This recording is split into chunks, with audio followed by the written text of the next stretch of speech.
সালাম আলাইকুম চাচা। ওয়ালাইকুম সালাম ভাতিজা, ভালো আছেন? তো আলহামদুলিল্লাহ ভালো আছেন চাচা। সামনে এই তো ভাতিজা ভালো। এই চাচা বেতনটা আপনার। কি এর বেতন? আরে ওই যে আপনি চায়ের দোকানে বইয়া আমার নামে কত আলোচনা সমালোচনা করেন না, এ তো আমার উপকার হয়, এটার বেতনটা আর কি। সরস ভাতিজা এটা আনছে। বেতন লাগবো না চাচা? বেতন ছাড়াই আপনি আমার লাগে গোলামি করতেছেন?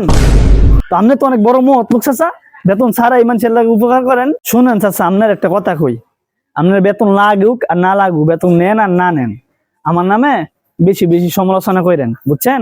বেশি বেশি গিবট টিবট কইেন। যত সমালোচনা করবেন আমার নামে, আমার নামের মধ্যে তত সব হইব, বুঝছেন চাচা? তো বেশি বেশি আমার নামে আলোচনা করেন, দরকার পড়ে টিয়া বাড়াই দিমু, বেতন বাড়াই দিমু। বুঝলেন না এই ব্যাপারটা? নিয়েন টিয়া, বুঝছেন? তারপরও সমালোচনা করেন।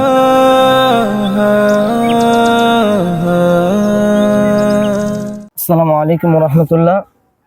আমাদের এই ভিডিওটা বানানোর মূল উদ্দেশ্য হচ্ছে যে প্রত্যেকটা সমাজের মধ্যে এরকম কিছু লোক থাকে যে একে অপরের দোষ বলতে খুব পছন্দ করে, আর এটাকে হাদিসের ভাষায় বলা হয় গীবত। আর গীবতের শাস্তি হচ্ছে যে নিজের আপন মৃত ভাইয়ের গোস্ত খাওয়ার সমতুল্য। তো আশা করি আমরা যারা একে অপরের দোষ বলি, আমরা খুব চিন্তা ভাবনা করে কথা বলবো। তো বন্ধুরা, আমাদের ভিডিওটা যদি আপনাদের কাছে ভালো লেগে থাকে তো সবাই লাইক কমেন্ট শেয়ার করে অন্যদেরকে দেখার সুযোগ করে দিন। ধন্যবাদ।